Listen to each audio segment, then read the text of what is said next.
video itu aku tuh jadi paham kenapa susah banget cari restoran berlabel halal di Edinburgh. Jadi sebenarnya video itu tuh dari Flatbread, which is a Turkish restaurant.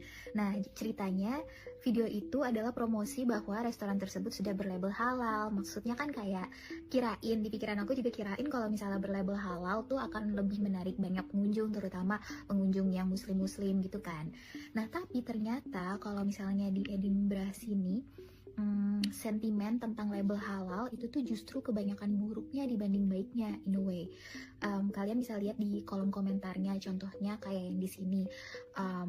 Jadi somehow mereka menganggap halal itu tuh sama dengan animal cruelty, karena kan memang kalau misalnya halal itu dagingnya berarti harus disembelih kan.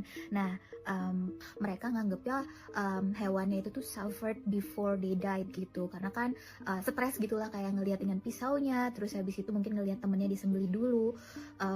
Dia intinya itu tuh part of animal cruelty gitu, makanya banyak yang ngeboikot. Nah, kalau cara potong yang di sini itu tuh kebanyakan di setrum gitu. Mungkin karena mass production kali ya. Jadi ya udah hewan-hewannya dikumpulin terus langsung di setrum, which is langsung mati gitu, dead, tanpa merasakan rasa sakit.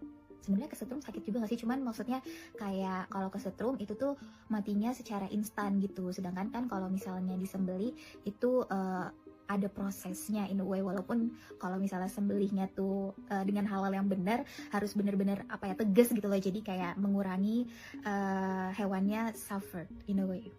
Paham gak sih?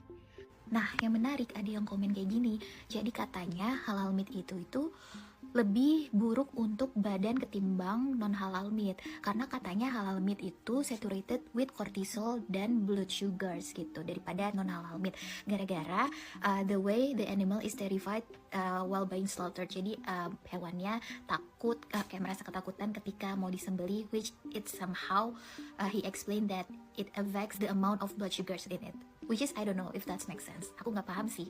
Cuman dia masukin data, katanya Muslim community in the UK itu punya higher chance of diabetes sekitar 50% lebih tinggi dibanding yang non-muslim. Nah, terus dia juga state katanya negara-negara yang tidak memakan halal meat itu memiliki harapan hidup 8 tahun lebih tinggi dibanding negara-negara yang memakan halal meat. I don't know if that makes sense. Coba dong yang paham, emang kira-kira ada hubungannya ya antara blood sugars yang ada di daging dengan cara penyembelihan atau cara mematikan hewannya. Tapi intinya makanya di Edinburgh itu banyak restoran-restoran yang sebenarnya